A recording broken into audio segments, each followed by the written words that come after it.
रुद्रदामिनी love स्टोरीचे 43 episode यापूर्वीच upload केलेले आहेत. कृपया ते सगळे एपिसोड ऐकण्यासाठी आपल्या चॅनलला भेट द्यावी. आता रुद्रनं एक चमचा ठेचा खाल्ला आणि विशालकडे बघून हे दाखवून दिलं की त्याला विशालचा राग आला आहे. आणि विशालनेही 2 चमचे ठेचा खाल्ला आणि त्याच्यापेक्षा जास्त राग त्याला येतो हे दाखवून दिलं. रुद्र पुन्हा म्हणाला, दामिनी इकडे दे ठेचा. दामिनी म्हणाली, रुद्र अरे बास ना, फक्त ठेचा कोण खातं का? रुद्र तुला त्रास होईल. रुद्र तिला म्हणाला, दामिनी आयुष्यात खूप ठेचा खाल्ल्यात, त्यामुळे एवढा ठेच्यानं लगेच त्रास व्हायला मी काही मुंबईच्या हवेतला नाजूक मुलगा नाही. गावाकडच्या मातीतला रांगडा गडी आहे मी. आणि इकडं दामिनीनं नाईलाजाने त्याला ठेच्याची वाटी दिली आणि रुद्रने पुन्हा रागात एक चमचा ठेचा खाल्ला. आणि विशालसुद्धा म्हणाला, दामिनी इकडे आण ती वाटी. दामिनी म्हणाली, दादा अरे तू तरी ऐक आणि शांत हो. अरे तुला सवय नाही, तू नको खाऊ. विशाल म्हणाला, काही नाही होणार मला, आणि मी जरी मुंबईतल्या हवेत वाढलेला नाजूक मुलगा असलो तरी गावाकडच्या रांगड्या गड्यापेक्षा जास्त हिंमत आहे माझ्यात, आणि बघूच मला जमतंय की नाही ते. असं म्हणून विशालने सुद्धा आणखीन रुद्रपेक्षा जास्त 2 चमचे ठेचा खाल्ला. आता दामिनी आणि पद्मिनी दोघे एकमेकींकडे फक्त बघत होत्या. आता विशालला ठसका लागला. दामिनीनं त्याला पाणी दिलं आणि रुद्र म्हणाला, लगेच पाणी द्यायचं नसतं ठेचा खाल्ल्यावर, नाहीतर आणखीन जास्त तिखट लागतो, खूप ठसका लागतो. आणि असं मुलींसारखं लगेच ठसकायला काय झालं?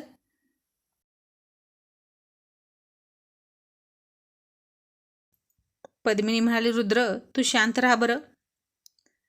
नसते सवय एखाद्याला. रुद्र म्हणाला, मग सवय नसते तर नको ते धाडस कशाला करायचं ताई. आणि विशाल म्हणाला, दामिनी मला नको पाणी, मला काही नाही होणार. असं म्हणून तो जेवायला लागला.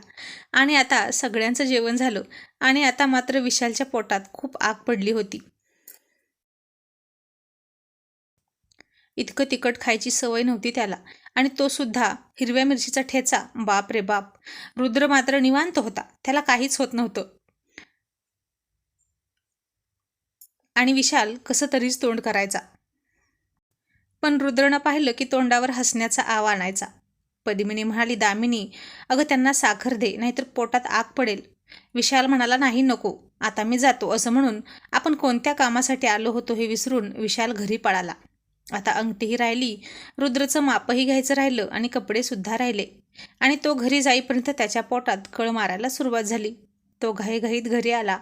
आई म्हणाली, विशाल अरे आणलं का सगळं साहित्य जे सांगितलं ते? विशाल अरे मी काय बोलते, अरे मी तुझ्याशी बोलते. विशाल अरे कुठं चाललास, अरे काय झालं सांग तरी. आई अशी बोलत होती आणि विशाल मात्र पळतच जिने चढून त्याच्या रूममध्ये गेला आणि पहिला टॉयलेटमध्ये घुसला. थोड्या वेळाने पुन्हा परत आला आणि बेडवर थकून पडतोय तोच पोटात पुन्हा कळ आली.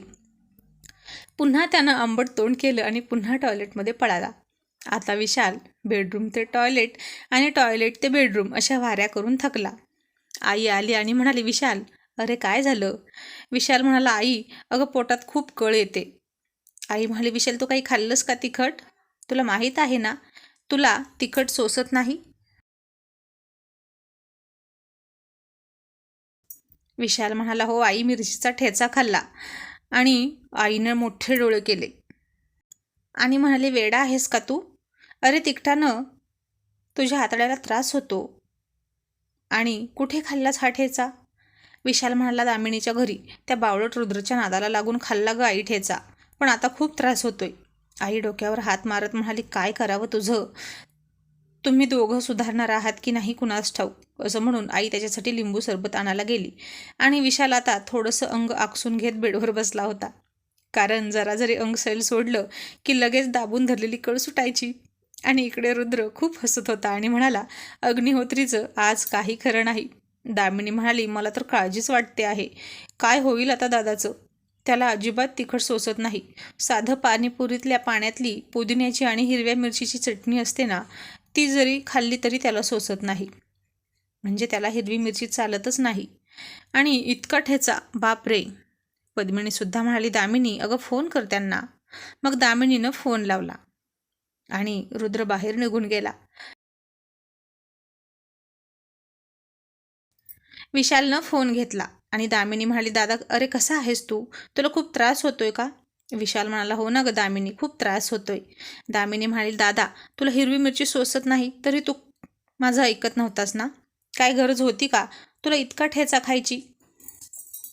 विशाल म्हणाला, मग तुझा नवरा कसा बघत होता माझ्याकडे डॅशिंग लुक देऊन, बघितलं ना तू? बोलत काहीच नव्हता, पण त्याच्या चेहऱ्यावरून स्पष्ट दिसत होतं की त्याला माझा राग आलाय. मग मलाही त्याचा राग येत होता, म्हणून मी असं केलं. दामिनी म्हणाली, पण दादा आता कोणाला त्रास होतोय सांग बरं? विशाल म्हणाला, खरंच ग खूप त्रास होतोय. मग पद्मिनी दामिनीला म्हणाली, दामिनी त्यांना काहीतरी थंड खा म्हणावं, म्हणजे आराम पडेल. मग दामिनी म्हणाली, दादा तू आईस्क्रीम खा, म्हणजे तुला बरं वाटेल. विशाल म्हणाला, हे तुला कसं माहीत? दामिनी म्हणाली, अरे ताईंनी सांगितलं. विशाल म्हणाला, बरं तुझ्या नवऱ्याच्या बोटाच्या अंगठीचं माप पाठव तेवढं बाई मोबाईलवरच. मला आजच सगळं आणावं लागेल, कारण उद्यापासून ड्युटी आहे.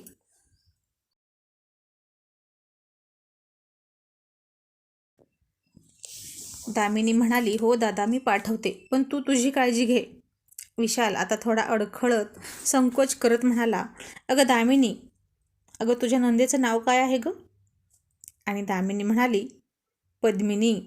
आणि ती असं म्हणाली इतक्यात विशालनं कानाचा मोबाईल बेडवर फेकला आणि टॉयलेटमध्ये पळाला. आणि आताही त्याचं पद्मिनीचं नाव ऐकायचं राहूनच गेलं. हाय रे किस्मत, त्याची किस्मत सारखी त्याला दगा देत होती. मग दामिनीनं रुद्रच्या बोटाचं माप पाठवलं. विशालने सगळी खरेदी केली आणि आज रविवार होता. रुद्र आणि दामिनी तिच्या माहेरी जाणार होते आणि विशालला वाटलं की नक्कीच रुद्रची बहीणसुद्धा त्यांच्याबरोबर येईल, म्हणून तो सुद्धा दाखवत नसला तरी यातून खुश होता. पण फक्त रुद्र आणि दामिनी घरात आले. त्यांना पाहून विशाल थोडा बुचकळ्यात पडला आणि आणखीन दरवाजाकडे बघत होता. पाठीमागे रुद्र आणि दामिनीच्या, का कुणास ठाऊक, पण आज दामिनीनं आणि रुद्रनं पद्मिनीला सुद्धा सोबत आणावं असं त्याला वाटत होतं. आणि पद्मिनीला भेटल्यापासून तो छोट्या पद्मिनीचा फोटो फार कमी पाहत होता. आता त्याला त्या फोटोतल्या पद्मिनीची कमी आठवण यायची आणि या मोठ्या पद्मिनीची जास्त सवय लागत चालली होती. आणि त्याला असं मागं बघताना पाहून रुद्र म्हणाला, हॅलो, आम्ही दोघं आत आलोय. आमची झेरॉक्स आणि डुप्लिकेट कॉपी मागे नाही, आमची एकच कॉपी आहे. तशी दामिनी खूप हसली. तिला तर तिचा नवरा म्हणजे खूपच भारी वाटायचा आणि त्याचा अभिमान सुद्धा वाटायचा तिला. आता विशालला सुद्धा रुद्रच्या बोलण्याचं हसू आलं. विशालही हसून म्हणाला, हो का, अरे वा, असं का, हे तर मला माहीतच नव्हतं. पण दामिनी तुम्ही दोघेच आलात? आता त्यानं सरळ विषयाला हात घालूनच विचारलं. आणि दामिनी म्हणाली, दोघेच म्हणजे आणखीन कोण येणार होता आमच्यासोबत? रुद्रसुद्धा त्याच्याकडे पुन्हा संशयानं बघत होता. आणि विशाल म्हणाला, त्या रुद्रच्या बहीण, त्यांना एकट्यांनाच घरी सोडलं तुम्ही? दामिनी म्हणाली, अरे दादा, ताईच म्हणाल्या की मी नाही येत, तुम्ही दोघंच जाऊन या, कारण पुन्हा व्हीलचेअर काढावी लागते आणि त्या नाही येत कुठे. मग इतक्यात आई आली आणि म्हणाली, अगं म्हणून काय झालं, हे कुणा परक्याचं घर आहे का? आपलंच घर आहे आणि तुम्ही दोघे येणार आणि तिला बिचारीला कुठे बाहेरही जाता येत नाही. कसं वाटतं ते? आज इथे येण्याच्या निमित्तानं तिला थोडा चेंज मिळाला असता ना. आणि विशाल रागात म्हणाला, नाहीतर काय, पण या दोघांना एकमेकांपासून फुरसत मिळेल तर ना, तर दुसऱ्याचा विचार करतील. आणि रुद्र चिडून दामिनीला हळूच म्हणाला, तुझा भाऊ डोक्यावर पडलाय का गं? आता त्याला माझ्या बहिणीची माझ्यापेक्षा जास्त काळजी आहे का? कसा बोलला तो, बघितलं ना? आता वागताची ठिणगी पडते की काय असं वाटून दामिनी म्हणाली, चला चला रुद्र, चल मी तुला आमचं घर दाखवते. आई मी आलेच हां, असं म्हणून दामिनी रुद्रला घेऊन सगळं घर दाखवत होती. आणि मग शेवटी ते तिच्या रूममध्ये आले आणि दामिनी आता रुद्रला तिच्या लहानपणीच्या सगळ्या फोटोंचा अल्बम दाखवत होती. आणि ती लहानपणीची दामिनी पाहून रुद्रला काहीतरी आठवत होतं. आणि तो एक फोटो बघून म्हणाला, एक मिनिट थांब, दाखवतो फोटो. आणि त्या फोटोतील त्या चिमुकलीचे डोळे पाहून त्याला हे डोळे कुठेतरी पाहिल्यासारखं आठवत होतं, पण नीटसं आठवत नव्हतं. मग दामिनी म्हणाली, दादाच्या रूममध्ये आणखीन अल्बम आहेत, मी ते पण आणते. आणि दामिनीनं पाहिलं तर विशालच्या रूममध्ये ढीगभर पसारा पडला होता.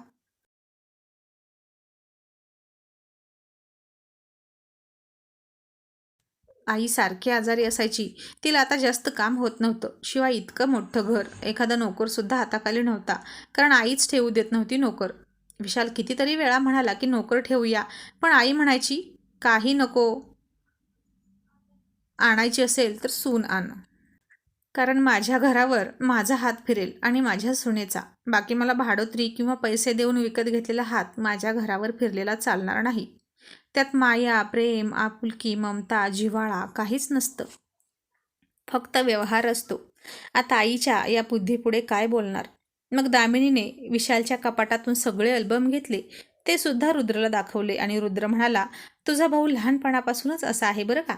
मला वाटलं नोकरी लागल्यापासूनच असा आहे की काय. अकडू, खडूस, महाखवीस. इतक्यात तिथं आई आली आणि रुद्रनं जीभ चावली आणि म्हणाली, आई, रुद्र बाबा आलेत, तू जा खाली आणि त्यांना भेट.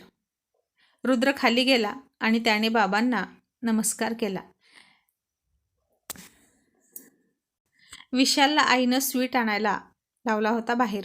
बाबांनी सुद्धा त्याच्या पाठीवर थाप टाकत त्याला आशीर्वाद दिला आणि मग दामिनी आणि आई विशालच्या रूममध्ये आल्या. पद्मिनी सगळा पसारा आवरत आवरत बोलत होती आणि म्हणत होतं की आई, बघ ना ग, हा दादा इतका पसारा घालून ठेवला आहे ग त्यानं. त्याला म्हणावं, आता तुझ्या तुझ्या हक्काची एक बायको आण आणि तिलाच करू दे हे सगळं आवराआवर. किती पसारा घालून ठेवतो ना हा. आणि तू तरी एकटी कुठे कुठे बघणार आहेस? तुलाही आता काम होत नाही ना. दामिनी म्हणाली, आई बघ ना, दादाचं वय झालं आहे आता लग्नाचं. मग आता काय हरकत आहे लग्न करायला? आता माझी अजिबात काळजी करू नका तुम्ही, माझं सगळं सुरळीत आहे. आई म्हणाली, दामिनी योग्य वेळ आली की तो सुद्धा लग्न करेल. दामिनी, तुम्ही जुनं घर सोडलं का गं? मग कुठे राहताय आता? दामिनी म्हणाली, अगं मी तुला सांगायचं विसरून गेले, रुद्रनं आता खूप मोठा बंगला बांधला आहे. तू आणि बाबा या ना एकदा माझ्या घरी, मला आणि रुद्रला खूप छान वाटेल. आई म्हणाली, येतो ग बाई, पण आधी तू खाली बस, तुझी तब्येत आता जपली पाहिजे. आणि दामिनी उत्साहात म्हणाली, आई मला काय झालंय, मी ठीक आहे. आणि आई म्हणाली, अगं विसरलीस का, तू गरोदर आहेस. आणि दामिनीनं जीभ चावली. तशी आई म्हणाली, दामिनी काही त्रास होतो का गं तुला? आणि अशी कशी विसरलीस तू? हे काही विसरण्याची गोष्ट आहे का? दामिनी, नीट काळजी घे बरं बाळाची, पहिलट करीण आहेस तू.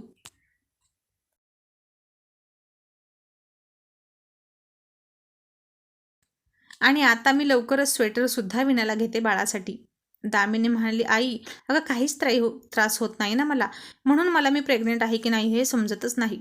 आणि आता मनात म्हणाली, खरंच रुद्र म्हणाला तसंच, सगळ्यांच्या अपेक्षा वाढण्याच्या अगोदर आजच्या आज आम्हाला या नसलेल्या बाळाबद्दलचं सत्य सगळ्यांना सांगितलं पाहिजे. आणि दामिनी म्हणाली, माझं राहू दे गाई, आधी दादाच्या लग्नाचं बोल, का मी बघू त्याच्यासाठी एखादी मुलगी माझ्या मैत्रिणींपैकी.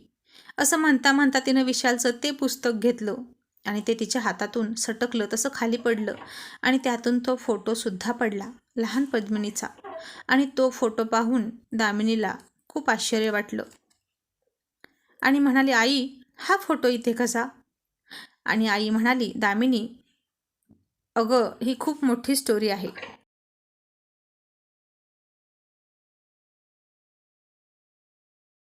आता दामिनीला तर काहीच कळेना की पद्मिनीचा फोटो तो सुद्धा विशालच्या पुस्तकामध्ये, ही काय भानगड आहे. आणि आई सांगू लागली की हिचं नाव आहे पद्मिनी. ही आणि हिचा रुद्र नावाचा भाऊ आपल्या घरी यायचे. पद्मिनी मला स्वयंपाकात मदत करायची. खूप चव होती तिच्या हाताला. तिच्याकडूनच मी इतके चविष्ट मोदक बनवायला शिकले. आणि तिची पुरणपोळी तर इतकी अप्रतिम असते की काही विचारू नको.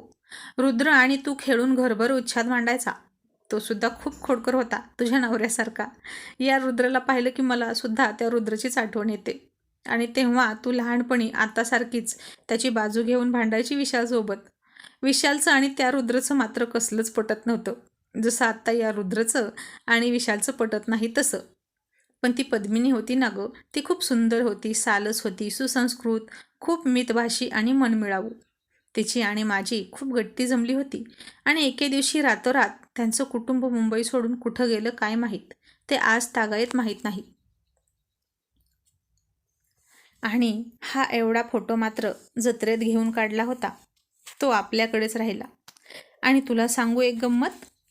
दामिनी आता काळजावर हात ठेवून सगळं ऐकत होती आणि आई म्हणाली, आपला विशाल या पद्मिनीवर तेव्हापासून खूप प्रेम करतो आणि लग्न करेन तर तिच्याशीच असा त्यानं निश्चय केलाय. पण बघ ना गं, ती सापडतच नाही त्याला. दामिनी, कधी सापडेल ग ती त्याला?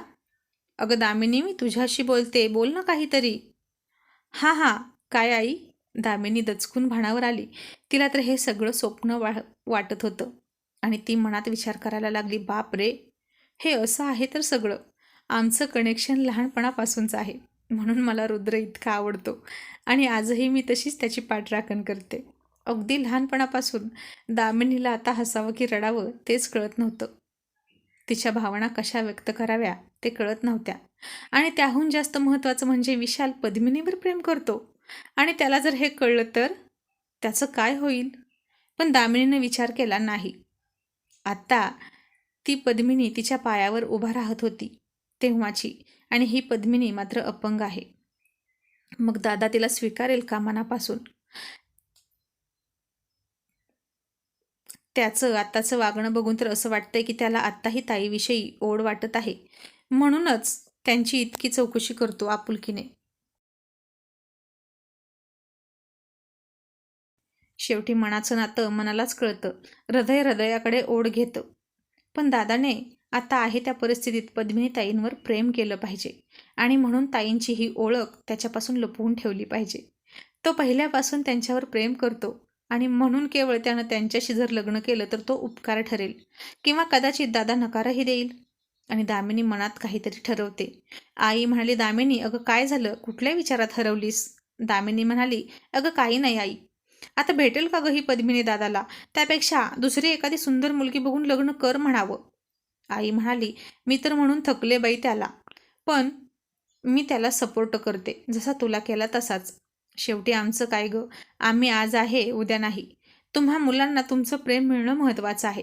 शेवटी तुम्ही खुश असलात की आम्हीही खुश असणार. मुलांच्या आनंदावरच आई वडिलांचा आनंद अवलंबून असतो ना. दामिनी म्हणाली, पण आई, आता अगं या पद्मिनीचं लग्न झालं असेल तर काय करणार मग?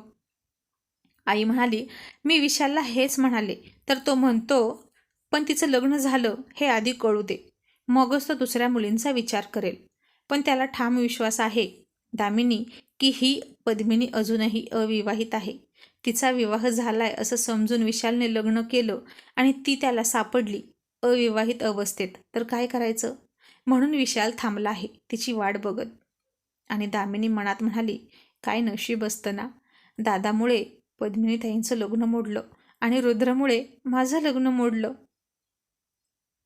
कारण आम्ही एकमेकांसाठी बनलो होतो. मग दुसऱ्या कोणाचं कसं बनेल आम्ही दोघी? आम्ही मेड फॉर इच अदर आहोत. आता दामिनीला हे सगळं एखाद्या पिक्चरच्या स्टोरीसारखं वाटत होतं. मग रूमची आवराआवर करून आई आणि दामिनी खाली आल्या. रुद्र, बाबा आणि विशाल गप्पा मारत होते. रुद्र त्याच्या बिझनेसविषयी बोलत होता आणि बोलता बोलता विशाल म्हणाला, रुद्र, आणि ते घर तुझं स्वतःच आहे का? रुद्र म्हणाला, हो. आणि विशालनं संशयानं विचारलं, मग त्या बंगल्याला नाव पद्मिनी दिलं आहे, हे नाव कोणाचं आहे तुझ्या घरात? आणि आता रुद्र सांगणारच होता की ते नाव त्याच्या बहिणीचं आहे. इतक्यात दामिनी म्हणाली, ती रुद्रची आई आहे दादा. छान आहे ना नाव माझ्या सासूबाईंचं, मला तर खूप आवडतं आणि आम्हा दोघींची तर खूप गट्टी जमते. पद्मिनीची सून दामिनी, छान वाटतं ना कानाला ऐकायला. आणि आता हे सगळं ऐकून रुद्रला काहीच समजत नव्हतं की दामिनी खोटं का बोलली. आणि दामिनीनं रुद्रला डोळा मारला आणि तो गप्प बसला. आता या भन्नाट बानूच्या डोक्यात आणखीन काय शिजतंय याची त्याला भीती वाटत होती. आधीच एक प्रेग्नेन्सीचं निस्तरता निस्तरता नाकी नऊ येणार होते. आणि दामिनी म्हणाली, का रे दादा, तू का इतकं या नावाविषयी आवर्जून विचारलंस? कोणीतरी जवळचं आहे की काय तुझ्या या नावाचं?